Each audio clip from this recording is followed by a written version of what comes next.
मेरी आवाज आ रही है आप तक? आ रही है गार्गी। हाँ सर। तो आज की इस वेबिनार का टॉपिक है importance of splinting in the management of burn injury. और हमारे जो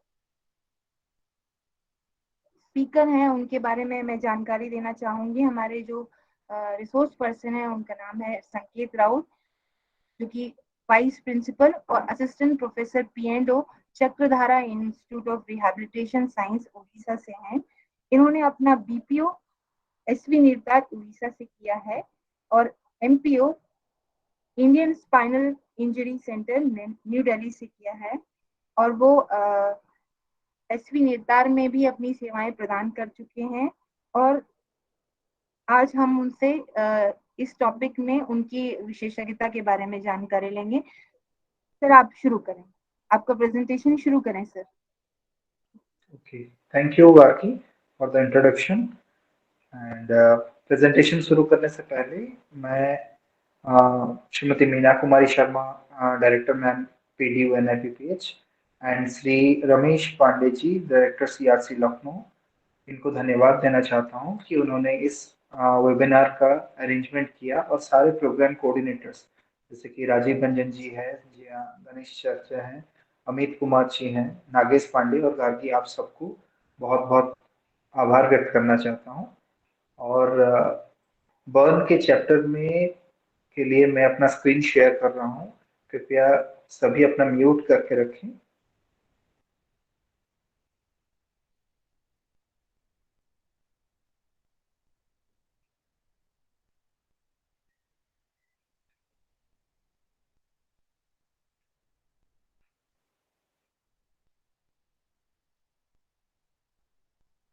आज का जो टॉपिक है वो है importance of splinting in management of burn injury.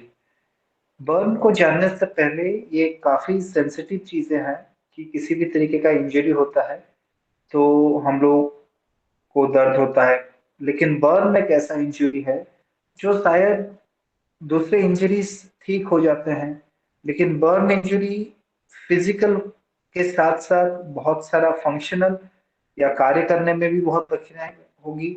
और साइकोलॉजिकली, मतलब लोग अपना, किसी का चेहरा जल जाता है तो किसी का हाथ जल जाता है, तो सोशियली बहुत इम्पैक्ट करता है बर्न इंजरी। ठीक है, तो बर्न इंजरी को जानने से पहले हम थोड़ा सा बर्न का जो, मेरी आवाज आ रही है सबको? यस सर, आपकी आवाज आ रही है। तो वर्ल्ड हेल्थ ऑर्गेनाइजेशन जो है, उसने बर्न इंजरी को जिस तरीके से बताया गया कि burn injury is an injury to the skin और other organic tissue primarily caused by heat और due to radiation, radioactivity, electricity, friction और कांटेक्ट विद द केमिकल्स। हम लोगों को ये पता है कि भाई जल जाना, मतलब किसी भी स्किन का जल जाना, चाहे वो केमिकल से हो, भाप से भी हो सकता है, इलेक्ट्रिसिटी भी हो सकता है, या फिर हम लोग कभी रेडिएशन या रेडियो एक्टिव मटेरियल के संदर्भ में आ गए तो भी होता है। तो उससे क्या है, टिश्यू का डिस्ट्रक्शन होता है। जो लेयर्स ऑफ सेल्स है जो कि आपका स्किन के ऊपर है, स्किन के अंदर, जो कितने लेयर के अंदर तक डैमेज गया है, उसी से हम वो बर्न इंजरी का क्लासिफिकेशन में, बर्न इंजरी का सिवियरिटी क्या है, कौन सा ग्रेड का इंजरी है, उसी के अनुसार उसका मतलब मैनेजमेंट तैयार होता है। ठीक है, तो फॉर द नेक्स्ट कि क्लासिफिकेशन ऑफ बर्न, जैसे मैंने बताया, burns are classified by degree depending on how deeply and severely they penetrate the skin surface. छोटा सा ऊपर से सुपरफिशियली होता है तो वो ठीक हो जाता है, लेकिन जब डीप टिश्यूज इंजर्ड होते हैं, उसके साथ साथ आपके मसल्स, आपके फैट सेल्स, ये सारी चीजें अफेक्ट होता है, तो वो थोड़ा सा ज्यादा और ज्यादा मतलब डेंजरियस होता है, फॉर लाइफ तक का डेंजरियस रहता है।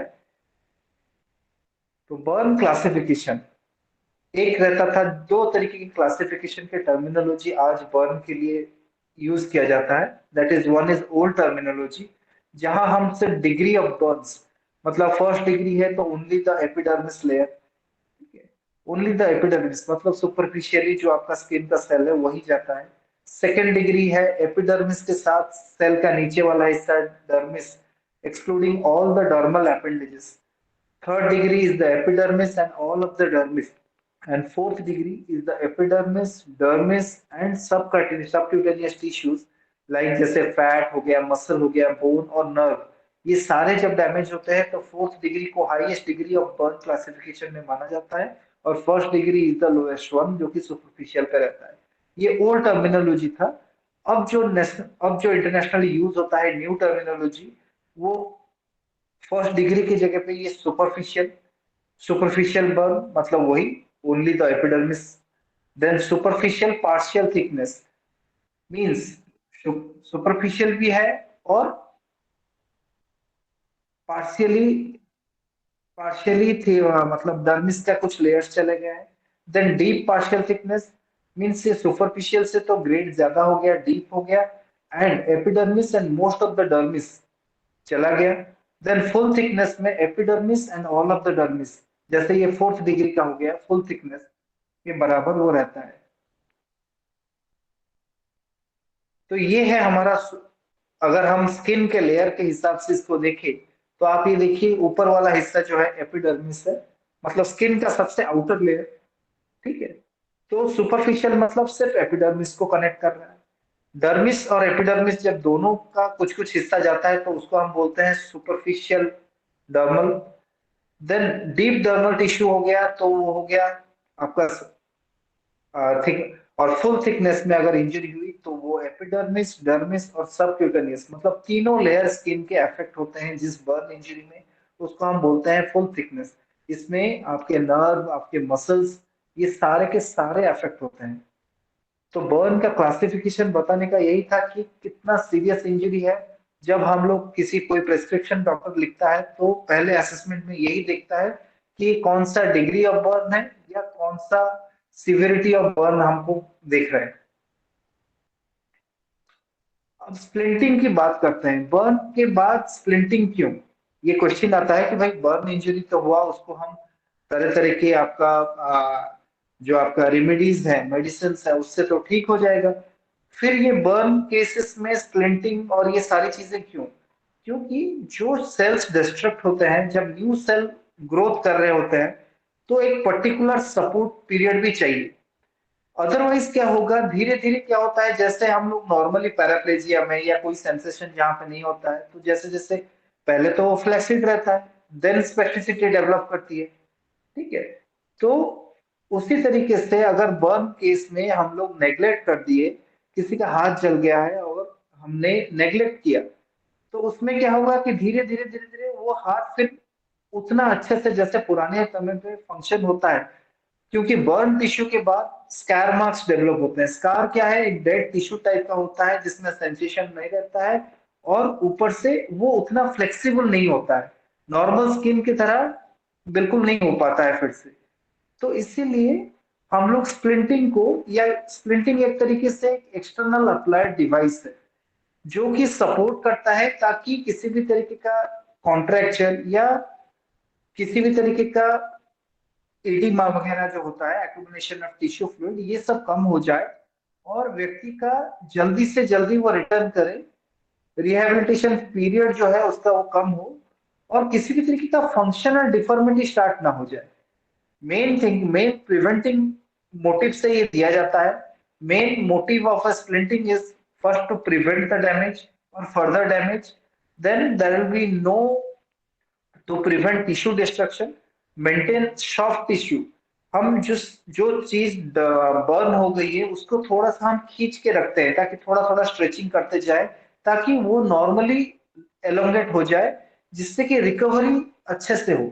And adopt anti contracture position. Contracture क्या होता है? जो खिंचाव टाइट होते होते मसल्स का, उसको हम डेवलप होने नहीं दे, ऐसे पोजीशन में रखें जिस तरह से वो थोड़ा सा स्ट्रेच उसके ऊपर पड़ा रहे, मसल्स के ऊपर, और वो मसल्स फिर सिकुड़े ना.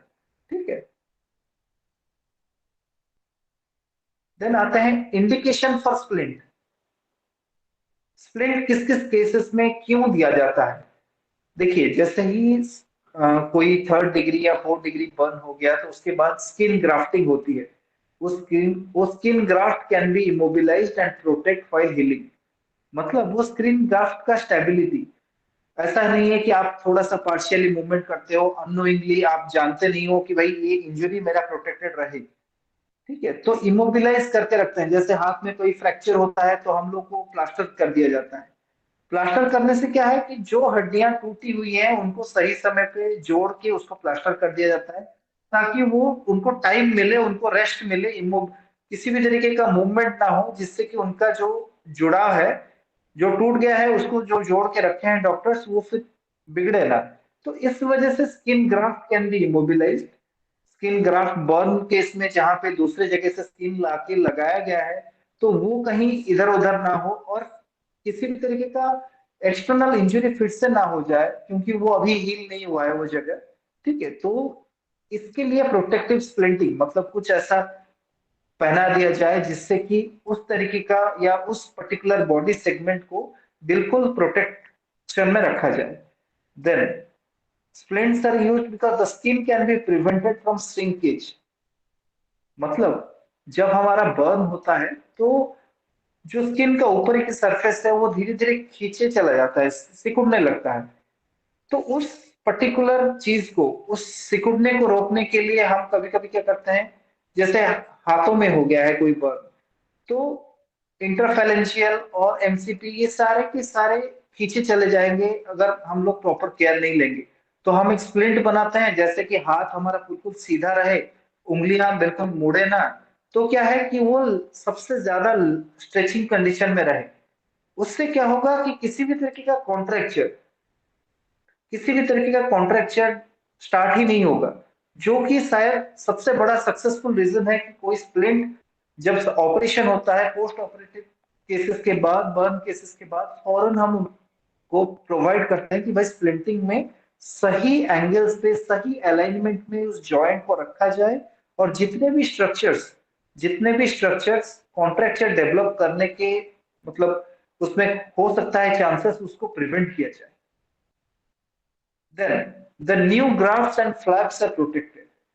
अगर किसी बर्न के ऊपर कोई ग्राफ्ट मैंने जैसे बताया और फ्लैप, इस सबको प्रोटेक्शन दिया जाता है। द डिफॉर्मिटी इज प्रिवेंटेड और करेक्टेड। जैसे हम लोग बहुत सारे हाथों में देखते हैं कि भाई हाथ बर्न हो जल जाने के बाद क्लॉ हैंड डिफॉर्मिटी डेवलप कर जाता है, हाथ की उंगलियां फिर सीधा नहीं होते हैं, उंगलियों में वैसा ही वो जकड़न बिल्कुल स्टिफ होके रह जाता है उंगलियां। वो एक दिन में नहीं होता है, वो डेवलपमेंट बर्न इंजरी के बाद एक दिन में नहीं है। लेकिन क्योंकि हमने नेग्लेक्ट कर दिया, हमने सिर्फ ऊपर से वो घाव हील होने के लिए वेट करते रहे, इसके लिए वो डिफॉर्मिटी धीरे धीरे डेवलप कर जाता है। और एक बार डेवलप कर गया तो उसको कम करने के लिए फिर हमें करेक्टिव ऑर्थोसिस दिया जाता है। ठीक है, कि करेक्ट करें, फोर्स को और ज्यादा ना बढ़े, प्रिवेंट किया जाए। लेकिन अगर हम उसी समय बर्न के सर्जरी या उसके मेडिकेशन के समय ही उसको रोक ले, तो शायद हमारा फ्यूचर का कोई भी तरह का एबनॉर्मलिटी नहीं दिखेगा। बर्न केस में एक जैसे ही मसल्स और आपके जॉइंट्स इन्वॉल्व होते हैं, तो रेंज ऑफ मोशन, फिंगर्स हो, एल्बो हो, जहां जहां पे बर्न्स है वहां पे रेंज ऑफ मोशन थोड़ा सा डिक्रीज होता है। क्यों? क्योंकि आप कंटिन्यूअसली इमोबिलाइजेशन रहने की कोशिश करते हैं कि भाई कोई किसी भी तरीके का डिस्टरबेंस ना हो। बट आज ये साबित हुआ है कि पूरी तरीके से इमोबिलाइज करने से अच्छा है कि आप एक पर्टिकुलर फेज तक इमोबिलाइज करें, उसके बाद कंटिन्यूअसली धीरे धीरे आप स्लाइटली पैसिव मोशंस आप देते रहें। तो क्या होगा कि उसमें सर्कुलेशन भी अच्छा रहेगा और उसका जो कॉन्ट्रेक्चर डेवलपमेंट का टेंडेंसी है वो भी खत्म हो जाएगा, और इससे क्या है, रेंज ऑफ मोशन इम्पैक्ट नहीं करेगा। तो जैसे भी हमारे पेरेंट्स जो भी हैं, तो जब वो अपने बच्चे में किसी भी तरीके का बर्न इंजरी हुआ, तो उसको तो हम तरह तरह के घरेलू जैसे बर्नॉल हो गया, ये सारी चीजें हम मेडिसिन तो देते ही रहते हैं। बट उसको एक ध्यान रखे कि जैसे जैसे वो ऊपरी सरफेस जो है बर्न इंजरी का वो ठीक होने लगे, तो थोड़ा थोड़ा हर दिन स्लाइटली एक्सरसाइज, मैं इस प्रेजेंटेशन के बाद भी कुछ एक्सरसाइजेस है जो मैं दिखाऊंगा कि कभी कोई छोटी छोटी एक्सरसाइजेस करने से क्या है कि वो इंजरी भी जल्दी ठीक होगी, और इंजरी ठीक होने के बाद मसल्स जो है वो बिल्कुल नॉर्मल रेंज ऑफ मोशन को एक्सेप्ट मतलब मीट कर सकते हैं। then the weak muscles can counteract the effect of gravity. जैसे मैंने बताया कि मान लीजिए मेरा हाथ में कोई प्रॉब्लम मतलब बर्न इंजरी हुआ, मसल्स वीक हो गए, तो मैं एंटी ग्रेविटी ग्रेविटी के अलावा जो ग्रेविटी के अगेंस्ट में कोई काम करता है तो मसल्स का काउंटर एक्ट करना जरूरी है। तो उस समय वीक जो मसल्स है उसको ये स्प्लिंटिंग जो है डायनामिक स्प्लिंटिंग हम देते हैं। तो क्या होता है कि उससे क्या है कि वो असिस्ट करता है कि जो काम हम मसल पावर से नहीं कर सकते, एक्सटर्नल असिस्टेंस से स्प्लिंटिंग की मदद से हम उस चीज को करते रहते हैं, ताकि व्यक्ति का एडीएल एक्टिविटीज डेली एक्टिविटीज ये नहीं रुकता है। किसी का मसल वीक हो गया तो हम स्प्लिंटिंग के द्वारा या किसी भी तरीके एक्सटर्नल सपोर्ट के द्वारा उसको फिर से एक्टिव कर सकता है और वो सारे एडीएल एक्टिविटीज वो कर सकता है just because of the assistance. तो ये था indication for splint use in burn. ये कुछ बर्न पेशेंट को किस तरह से पोजीशन किया जाता है, ठीक है। मतलब जब इंजरी हो जाए उसके बाद वो सर्जरी हुआ या हम लोग कुछ मेडिकेशन में के रखे, लेकिन कुछ कुछ ऐसा पोजीशंस रहता है जिसमें रखने से वो कॉम्प्लिकेशन ज्यादा बढ़ जाएगा, और कुछ कुछ पोजीशंस ऐसे हैं जिसको अगर हम थोड़ा सा ध्यान में रखें तो उससे क्या है कि फ्यूचर में आने वाला एबनॉर्मल मतलब बिहेवियर्स या किसी भी तरीके का और कॉम्प्लिकेशन दूर हो सकता है। तो जैसे बॉडी एरिया हो गया नेक, नेक में अगर कॉन्ट्रैक्शन हुआ तो होने का चांसेस है मैक्सिमम फ्लेक्शन में, मतलब अपना सर नीचे की तरफ जब जाके यहाँ कॉन्ट्रैक्शन डेवलप हो सकता है फ्लेक्शन में। तो हमारा प्रिवेंटिव पोजीशन होता है कि हम कोशिश करें कि व्यक्ति मैक्सिमम सर सीधा या थोड़ा सा पीछे की तरफ स्लाइटली हाइपर एक्सटेंशन मोड में रखे।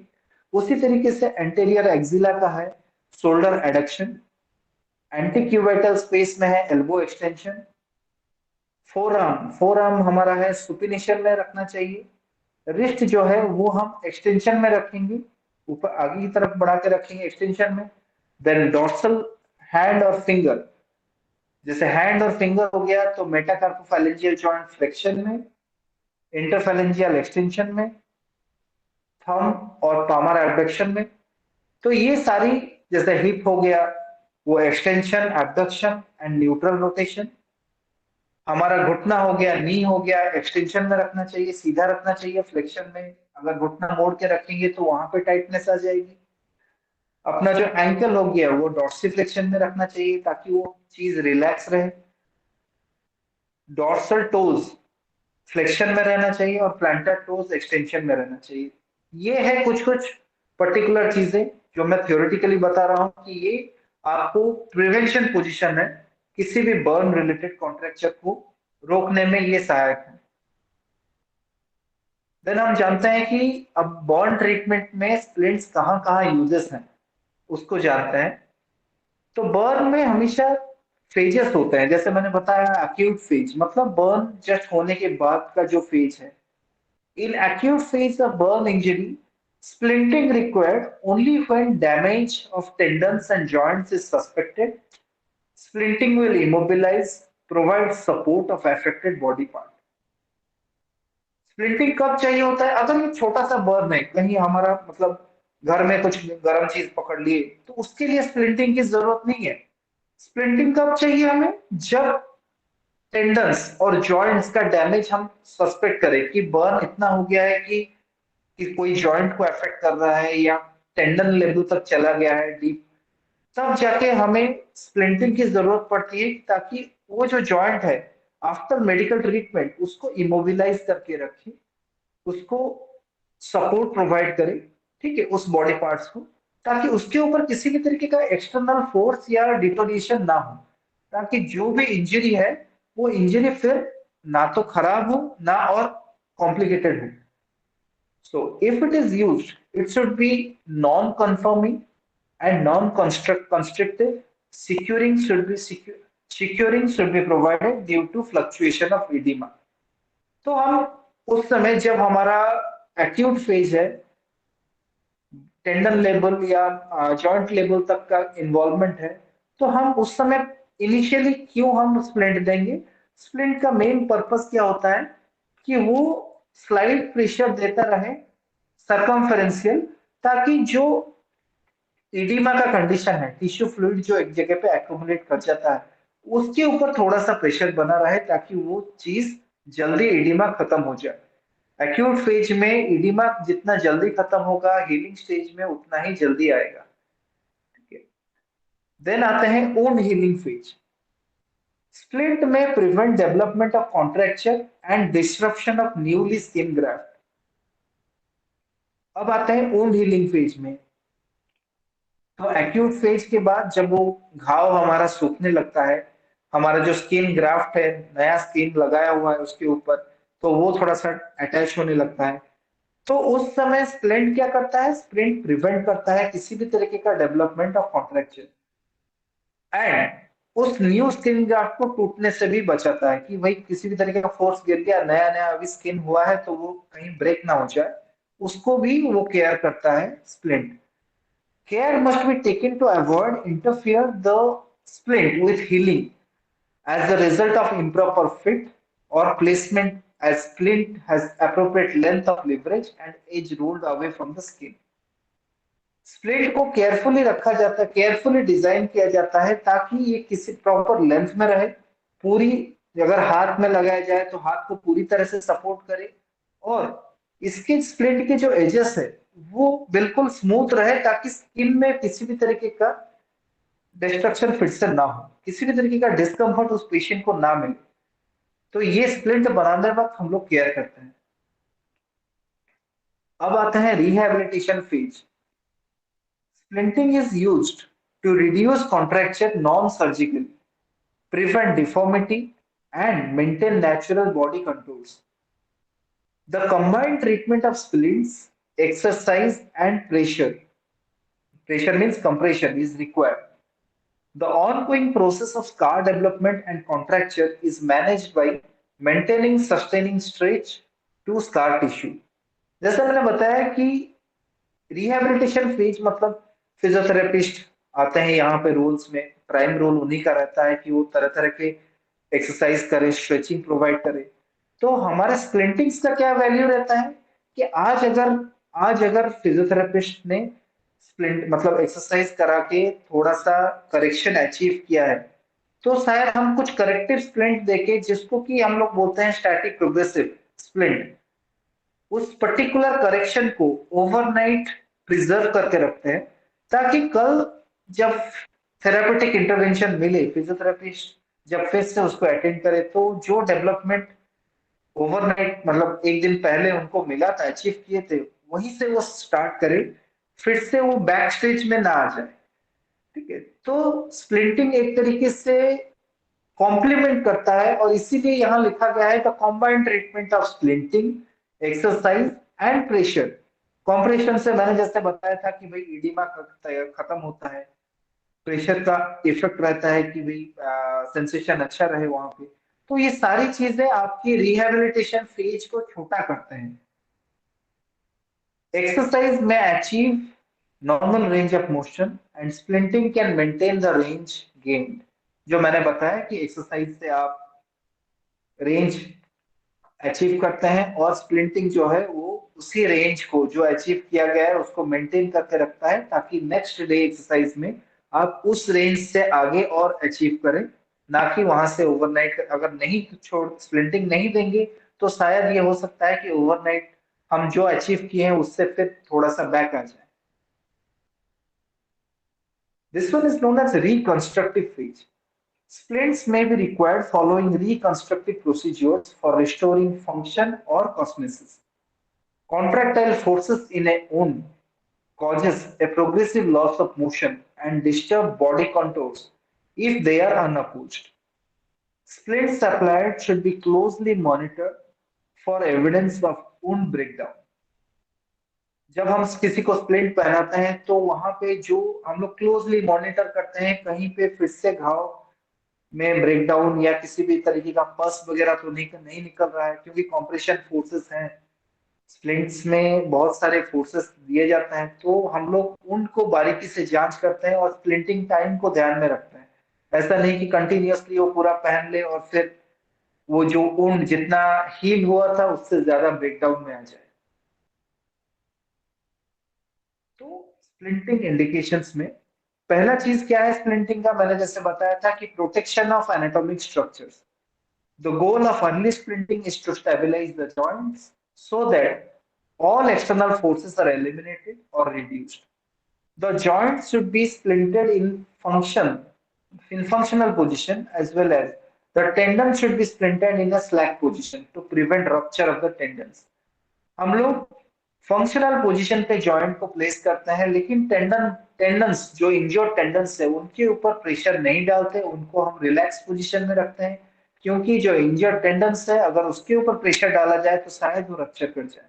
Special attention for moisture dressing to expose tendon to prevent drying as well as padding splints to prevent more rupture. ठीक है, तो हम लोग कोशिश करते हैं कि स्प्लिंट्स में उतनी पैडिंग अच्छे से रहे ताकि किसी भी तरीके का इंजरी ना लगे। Prevention of deformity, functional position में कोई भी चीज का फंक्शनल पोजीशन में अगर हम उसको प्लेस करते हैं तो हम ये सोच के प्लेस करते हैं कि अगर इसी पोजीशन में मेंटेन होके रहे, अगर हमारा पैर बिल्कुल सीधा रहे, घुटना मुड़े ना, तो शायद डिफॉर्मिटी फ्लेक्शन डिफॉर्मिटी हो ना।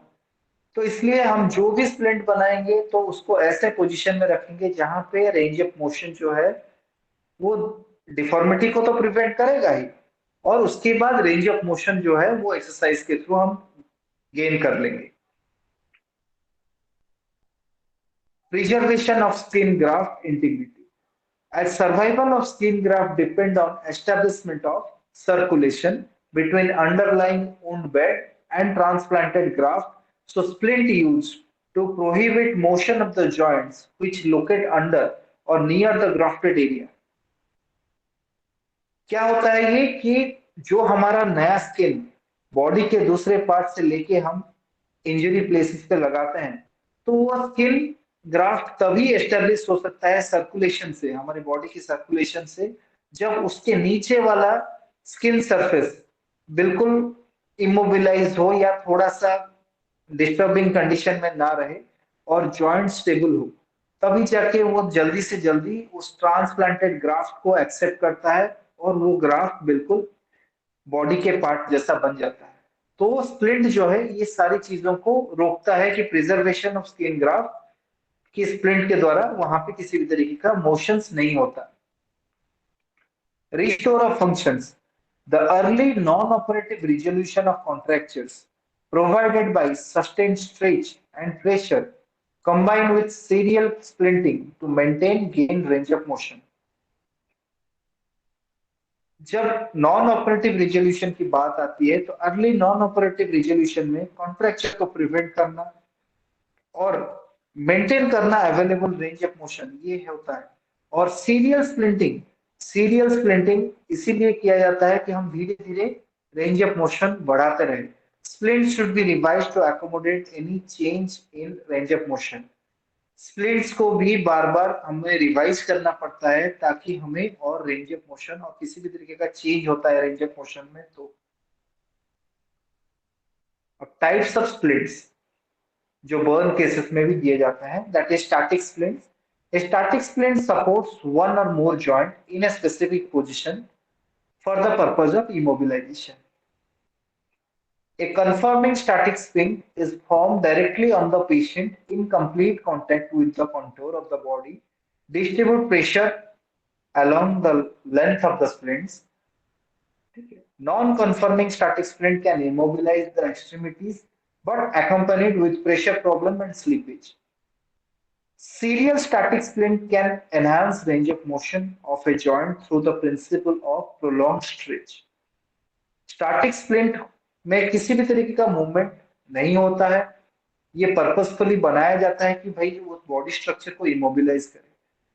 कन्फर्मिंग स्टैटिक स्प्लिंट मतलब जो बॉडी के आकार के साथ बिल्कुल मैच करके बनाया गया है उस बॉडी सेगमेंट के साथ साथ, तो वो क्या करता है वो पूरी लेंथ उस स्प्लिंट का wait distribution and pressure distribution में लग जाता है। और नॉन कन्फर्मिंग जैसे हम लोग नी जॉइंट को अगर इमोबिलाइज करेंगे कोई स्प्लिंट देके जो कि नॉन कंफर्मिंग है, एक थाई से लेके डिजिटल डिजिटल काफ तक कवर करके एक स्प्लिंट हम लोग करते हैं, गटर स्प्लिंट। तो उससे अगर हम करते हैं तो उसमें क्या हो जाता है कि वो सिर्फ किसी भी तरीके का मतलब मोबिलाइजेशन ना हो, प्रोटेक्शन के लिए यूज होता है। उसमें प्रेशर डिस्ट्रीब्यूट नहीं होता है क्योंकि वो बॉडी के साथ साथ कंट्रोल नहीं है। ठीक है, तो सीरियल स्टैटिक स्प्लिंटिंग जो है यहाँ बताया गया है कि can enhance range of motion. बार बार हम धीरे धीरे स्प्लिंटिंग का एंगल्स और सारी चीजें सीरियली चेंज करते रहते हैं ताकि हमारा जॉइंट रेंज ऑफ मोशन बढ़ सके। स्टैटिक स्प्लिंट के बाद हम आते हैं dynamic splint that applies the specific force in specific plane of motion through elastic traction. It should be considered for though the joint demonstrate the most resistance to passive stretch and don't respond to positioning or intermittent stretching technique. Dynamic splint में हम तरह तरह के dynamic forces जैसे turn buckle mechanism हो गया, spring actions हो गया, मतलब एक्सटर्नल फोर्स अप्लाई करके अपना जिस जॉइंट को स्ट्रेच करके रखते हैं या बॉडी सेगमेंट को थोड़ा स्ट्रेच करके रखते हैं, जो कि रेस्पॉन्ड नहीं करते हैं कि कोई पोजिशनिंग में वो रह नहीं पा रहे हैं।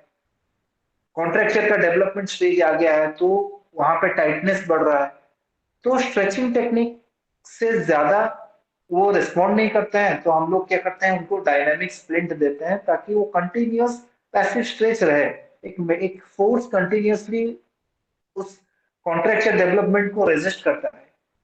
Then, prefabricated dynamic splint are used widely in burn rehabilitation. It is available for different body regions. It is worn in the presence of open area, exposed tendons. For the best result, dynamic splint can be worn continuously with gradual increased tension at level where the patient can tolerate and only removed for short period of time for wound care. Dynamic splint में हम लोग stretching की limit को धीरे धीरे करके patient के tolerance को देखते हुए बढ़ाते रहते हैं ताकि एक पर्टिकुलर शॉर्ट पीरियड को छोड़ के बाकी हर समय वो पर्टिकुलर बॉडी सेगमेंट थोड़ा सा रेजिस्टेंस दे। अब इस पर्टिकुलर कंटिन्यूअस स्ट्रेचिंग की वजह से वो थोड़ा सा कॉन्ट्रैक्चर डेवलपमेंट में ना होने दे और धीरे धीरे रेंज ऑफ मोशन भी उसका इंक्रीज हो। इसके लिए डायनामिक स्प्लिंट यूज होता है। अब बॉडी के डिफरेंट पार्ट्स में जो रीजनल स्प्लिंट्स हैं, बॉडी के अलग अलग पार्ट्स के हिसाब से हम स्प्लिंटिंग का बर्न केसेस में यूज देखेंगे। अब आते हैं एंटीरियर नेक रीजन।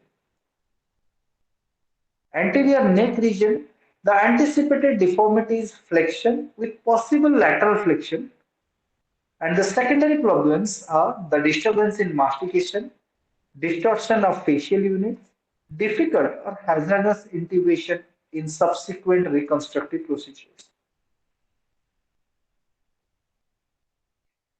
तो जैसे हम लोग सॉफ्ट सर्वाइकल कॉलर को यूज करते हैं ताकि जो side of the anterior part of the neck और साइड ऑफ द नेक है वो फ्लेक्शन और लैटरल फ्लेक्शन को स्लाइटली रेजिस्ट करे और उस पर्टिकुलर नेक सेगमेंट में अगर कोई इंजरी या बर्न इंजरी हुआ है तो उसको स्लाइटली वो स्ट्रेच करके रखे।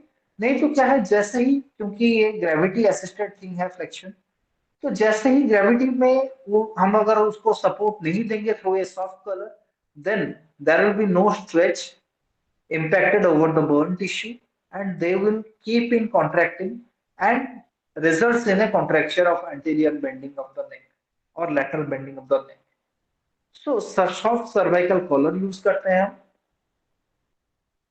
सॉफ्ट सर्विकल कॉलर और क्लैविकुलर स्ट्रैप ताकि फोर्स थोड़ा सा ज्यादा रह सके वहां पे।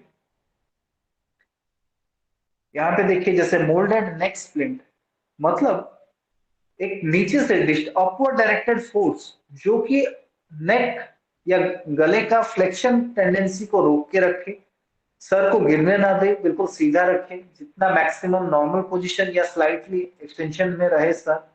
ठीक है, उससे क्या है, इस पर्टिकुलर नेक स्प्लिंट की वजह से जो एंटीरियर नेक में बर्न टिश्यूज है वो स्लाइटली स्ट्रेच कंडीशन में रहता है और वहां पे रेंज ऑफ मोशन अफेक्टेड कम होता है और वहां पे कंटिन्यूअस स्ट्रेचिंग की वजह से कॉन्ट्रेक्चर डेवलपमेंट नहीं होता है।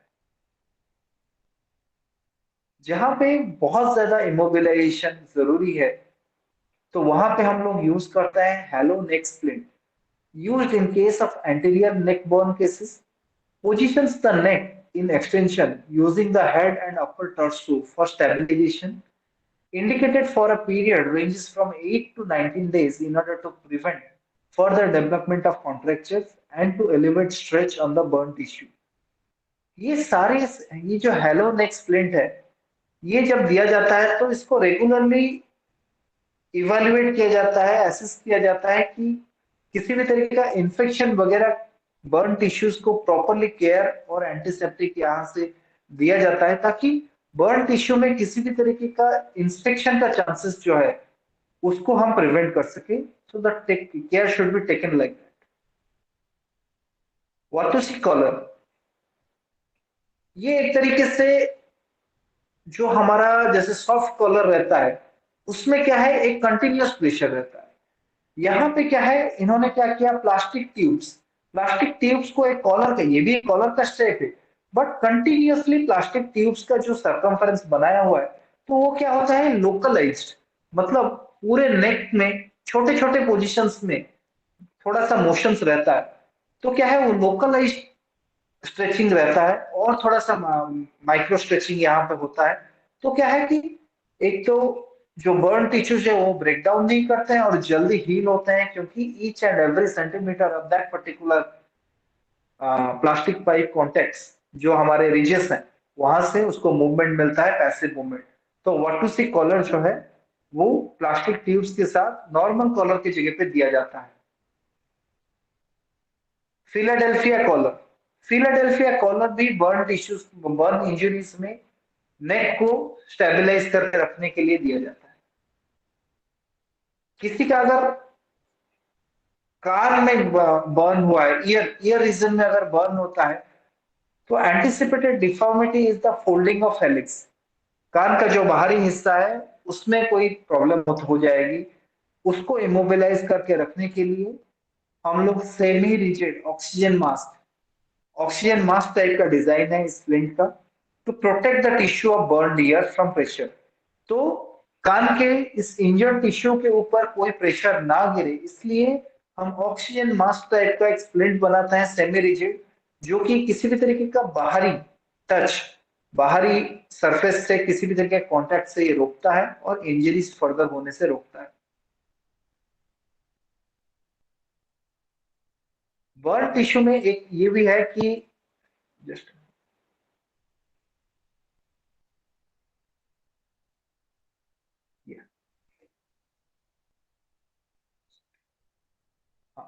Sorry for the interruption.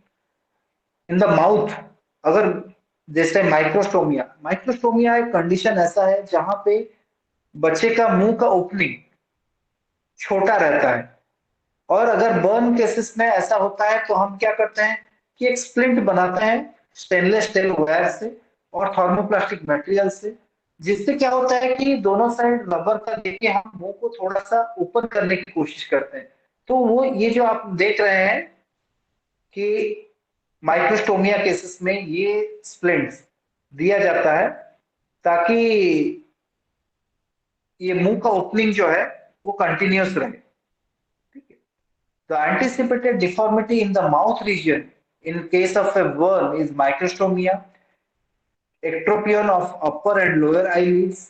Secondary problem is decreased horizontal and vertical excursion, difficult in mastication and altered speech. अगर माउथ रीजन में बर्न होता है तो सेकेंडरी डिफॉर्मिटी यही होता है कि भाई हम लोग मास्टिकेशन मतलब चबाने के लिए जो मूवमेंट होता है उसमें प्रॉब्लम होगी, बोलने में दिक्कत होगी, और हॉरिजॉन्टल और वर्टिकल एक्सप्रेशन ये सारी चीजों में प्रॉब्लम होगी। तो माउथ रीजन के बर्न के लिए हम स्प्लिंटिंग्स देते हैं जिससे कि माउथ की ओपनिंग और वहां के मसल्स, सराउंडेड मसल्स पे एक स्ट्रेच रहे ताकि वो फिर से माइक्रोस्टोमिया जैसा डेवलपमेंट ना हो। Shoulder and axillary region. The anticipated deformity in the shoulder and axillary region is shoulder adduction, extension, and internal rotation. Secondary problem is development of kyphosis. Shoulder level में जब बर्न इंजरी होता है तो उस case में हम लोग severe burn injury के केस में हम लोग देते हैं, ये देखिए, एब्डक्शन पिलो। मतलब एक्सिला बिल्कुल ओपन रहेगा, एक्सिला को जितना हम लोग ओपनली रखेंगे और शोल्डर को बिल्कुल स्ट्रेट 90 डिग्री अब हम एब्डक्शन में पूरा रखेंगे, ताकि किसी भी तरीके में वो शोल्डर, मतलब किसी भी तरीके से वो बर्न इंजरी हील हो जाए। रिलैक्स पोजीशन में रखते हैं। फिर कॉमनली यूज होता है एयरप्लेन स्प्लिंट। एयरप्लेन स्प्लिंट में हम क्या करते हैं कि airplane splint is positioning the shoulder in 90 degree. बच्चों में भी एयरप्लेन स्प्लिंट यूज होता है जब हैंड में बर्न हो जाता है, शोल्डर रीजन में बर्न हो जाता है, आर्म आर्म और शोल्डर रीजन में जब ये बर्न हो जाता है तो हम उसको बिल्कुल हाथ को 90 डिग्री में रखते हैं, ताकि वो रिलैक्स रहे वो पर्टिकुलर बॉडी सेगमेंट, और धीरे धीरे बर्न इंजरी हील हो जाए। एल्बो रीजन की बात करते हैं तो एल्बो रीजन में anticipated deformity is flexion with pronation deformity, और secondary deformity are ulnar compression. Elbow region में जब हमारा बर्न इंजरी होता है तो फ्लेक्शन डिफॉर्मिटी होने का चांसेस ज्यादा होता है। एंटीक्यूबिटल एरिया में बहुत ज्यादा टाइटनेस होने लगती है, फ्लेक्शन डिफॉर्मिटी होने लगता है। तो हम लोग स्टार्टिंग प्रोग्रेसिव एल्बो ऑर्थोसिस ये देते हैं, जैसे ये नीचे दिया गया है, कंटिन्यूअसली एक लॉकिंग पोजीशन बना के स्ट्रेच करके रखते रहते हैं। फिर ग्रेजुअली जैसे एक्सरसाइजेस या फिजियोथेरेपिस्ट ने एक्सरसाइज दिया तो प्रॉपरली वो थोड़ा सा लूज हुआ, वो स्टिफनेस थोड़ा सा कम हुआ, तो उस स्टिफनेस को भी, उस जो स्टिफनेस कम हुआ है उस पर्टिकुलर पोजीशन को मेंटेन करके रखता है एल्बो ऑर्थोसिस। ठीक है, कंटिन्यूअसली प्रेशर बना के रखते हैं उसके ऊपर, ताकि धीरे धीरे वो मसल स्टिफनेस जो है वो कम हो जाए, जॉइंट रेंज ऑफ मोशन फिर से हम वो पूरी तरह से गेन कर सके। बहुत समय पे कंप्लेन होता है लोगों का कि भाई मैं हाथ सर पूरी तरह से खुल नहीं रहा है, खास करके बर्न इंजरी के बाद। तो ग्रेजुअली एक्सरसाइज और continuous force application with tolerable limit, हम बार बार यही बोलते हैं कि टॉलरेबल लिमिट, एक हफ्ते 2 हफ्ते में 1 डिग्री 1 डिग्री का अगर करेक्शन अचीव होता है तो that will be right, all right. एक ही दिन में अगर हम चाहते हैं कि भाई कंटिन्यू बहुत फोर्स यूज कर ले और ठीक हो जाए वो, तो वो शायद स्प्लिंटिंग रप्चर कर देगा उस पर्टिकुलर मसल सेगमेंट को, वो मसल सेगमेंट या मस्कुलर फाइबर्स फेल्ड हो जाएगी under the stress of A splint. ठीक है, तो बर्न इंजरी में हम हमेशा ये ध्यान रखते हैं कि उतना ही प्रेशर दिया जाए जैसे कि वो जो इंजर्ड या जला हुआ पोर्शन है या जो नया स्किन आ रहा है वो ब्रेक डाउन ना करे, वो एक टॉलरेबल लिमिट में रहे, और तभी जाके ये स्प्लिंटिंग और एक्सरसाइज दोनों काम करेंगे। आते हैं रिस्ट एंड हैंड रीजन। जब रिस्ट एंड हैंड रीजन की बात करते हैं, जो कि रिस्ट और हैंड हमारे सबसे मल्टीपल फंक्शनल टास्क जो है, हम एडीएल एक्टिविटीज करते हैं, उसमें सबसे ज्यादा यही दो रीजन। और जनरली बर्न इंजरी का बहुत सारा केसेस जो है वो अगर फंक्शनली अफेक्ट होता है तो just because of these two things. Wrist and hand region में अगर बर्न होता है तो ऑब्वियसली हमारे छोटे छोटे एक्टिविटीज, चाहे वो हम कुछ पेन पकड़ के लिखें या कोई चीज होल्ड करें, वो सारी फंक्शन से अफेक्ट होते हैं। तो the anticipated deformity are extension or hyperextension of the metacarpophalangeal joint. Anticipated deformity is the flexion of the IP joints. Bottom-ear deformity, adduction and flexion of the thumb, volar flexion contracture of the wrist, shrinkage of dorsal skin. Secondary problems are radial or ulnar deviation, abduction of the little finger, flattening of the palmar arches. तो wrist and hand region में हम लोग, जैसे ये dorsal hand burn, मतलब skin का ऊपरी surface जो है, हाथ का ऊपरी सरफेस अगर बर्न हो गया है तो हम लोग पहले तो देते थे स्टैटिक रिस्ट्रेंट, कि वो बर्न को वो एक फंक्शनल पोजीशन में उसको मेंटेन करके रखे और इमोबिलाइज करके रखे, ताकि वो थोड़ा सा हील हो डॉर्सल। ठीक है, burns to the volar surface of the forearm will predispose the patient wrist flexion and forearm pronation contractures, while burns to the dorsal surface of the forearm may cause a wrist extension contracture.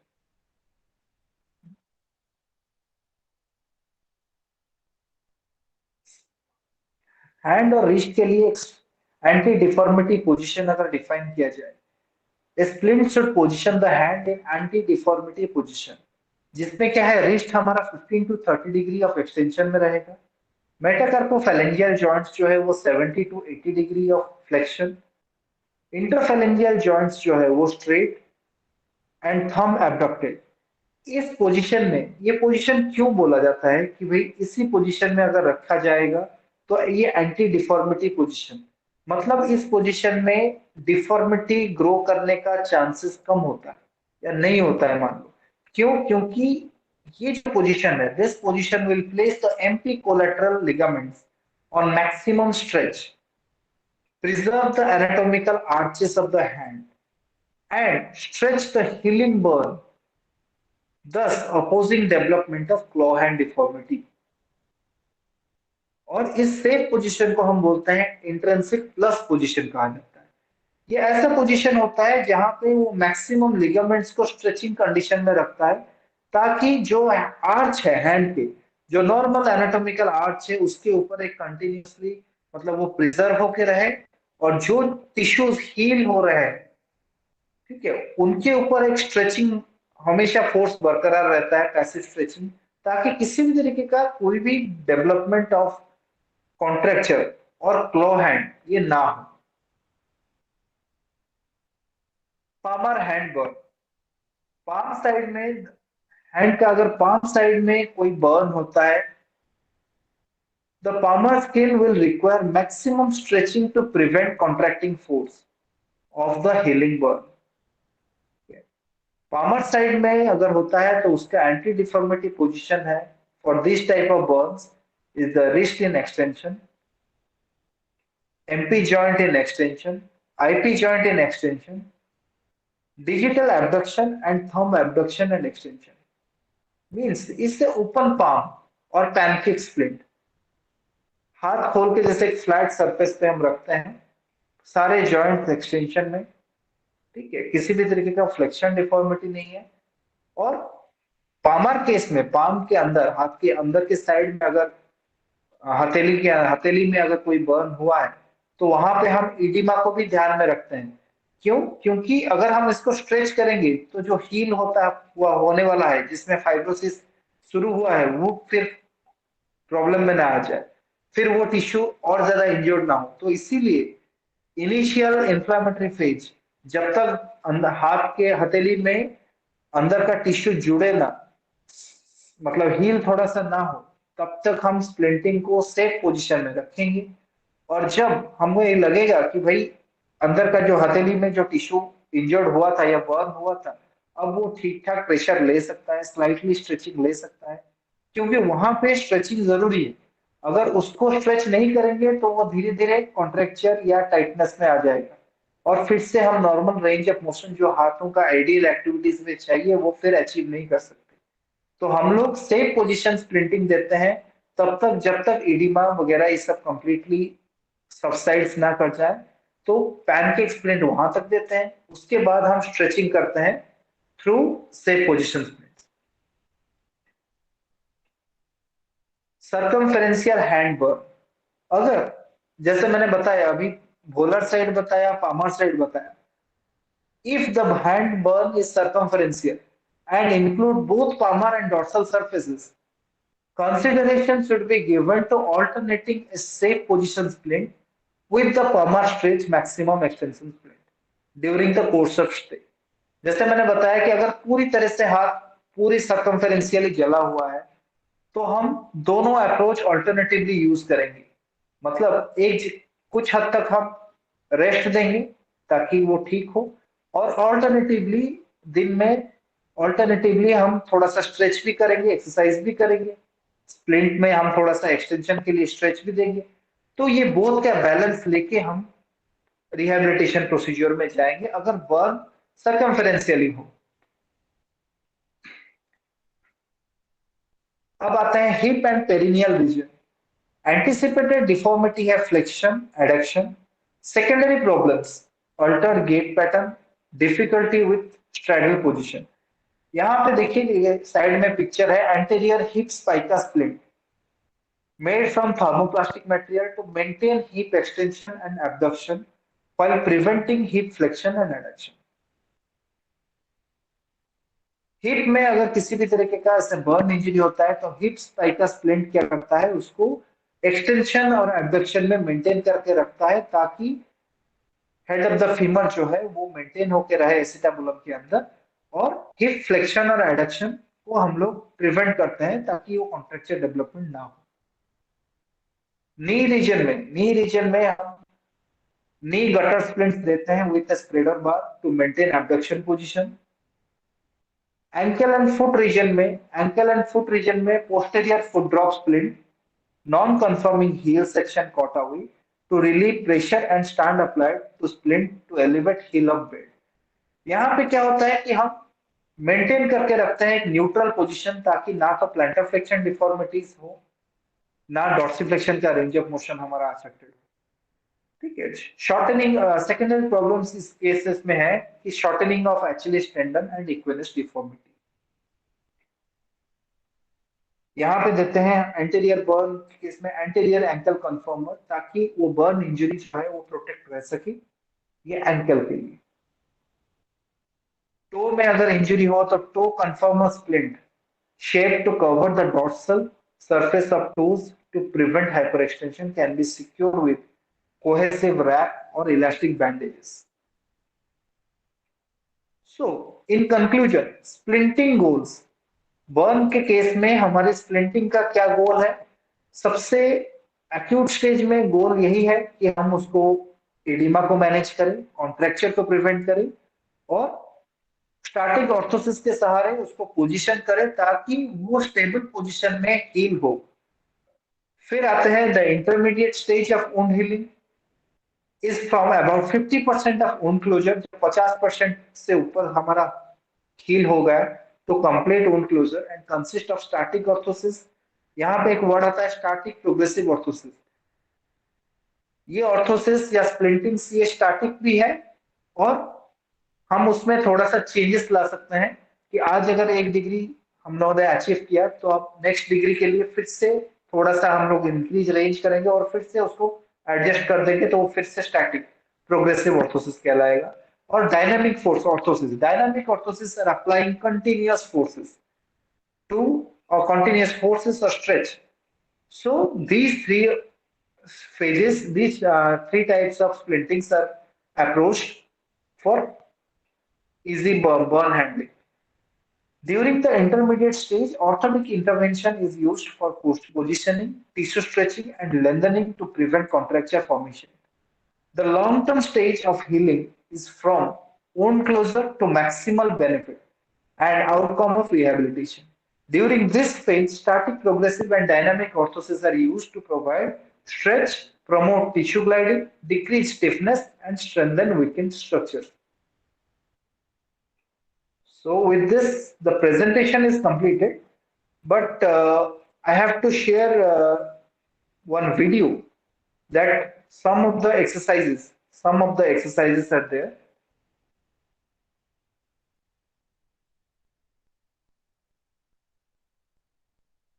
Post burn exercises, जैसे ये elbow का, अगर elbow में burn injury हो तो इस तरीके से हम थोड़ा थोड़ा हल्का हल्का स्ट्रेच करें। रिस्ट सर्कल मूवमेंट्स, रिस्ट में अगर बर्न इंजरी के बाद धीरे धीरे ऐसे रिस्ट को मूव किया जाए, खास करके बच्चों में ये सारी इंजरीज होते हैं तो पेरेंट्स के लिए ये एक्सरसाइजेस गाइडेंस की तरह है। फिर हमारा जो हम लोग भगवान को नमस्ते करते हैं या इस तरह से स्ट्रेच करते हैं ताकि रिस्ट का अपर सरफेस जो है वो स्ट्रेचिंग कंडीशन में रहे।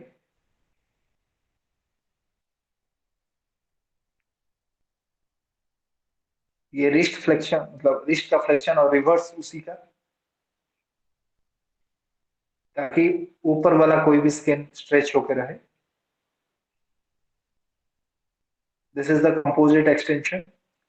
तो बर्न अगर है तो इस टिश्यूज को जैसे जैसे हील होता है तो थोड़ा थोड़ा करके ऐसे स्ट्रेच किया जाए।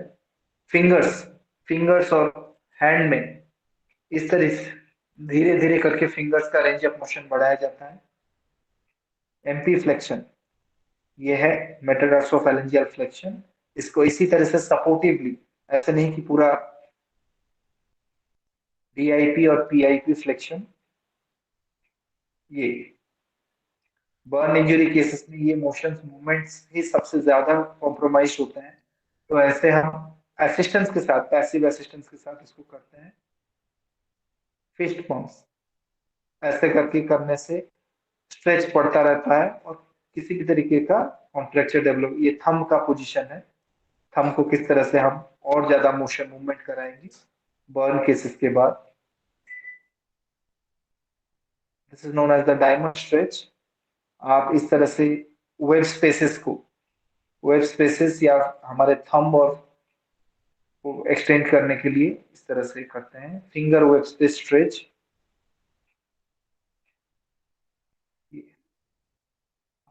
इंडिविजुअली सारे बर्न एक्सरसाइजेस इस तरह से करते हैं ताकि फिंगर वेब स्पेस के अंदर का मोबिलिटी बरकरार रहे।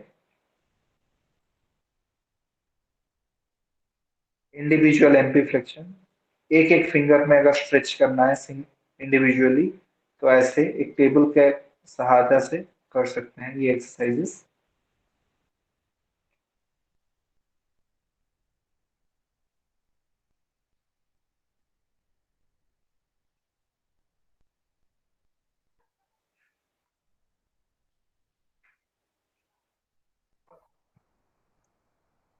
तो now I am,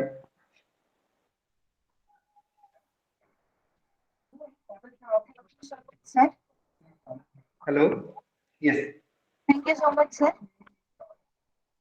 thank you.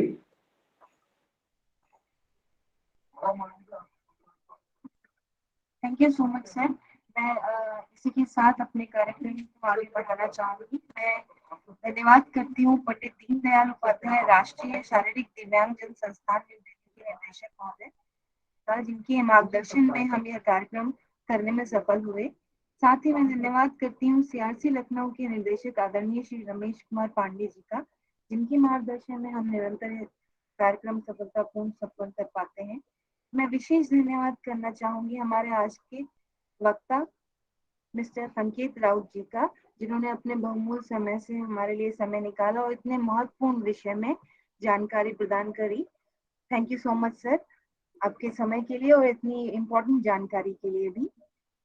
साथ ही मैं धन्यवाद करना चाहती हूँ हमारे साथ जुड़े सभी रिहैबिलिटेशन प्रोफेशनल, पार्टिसिपेंट्स, पेरेंट्स और प्रतिभागियों का, जिनके बिना यह कार्यक्रम अधूरा था।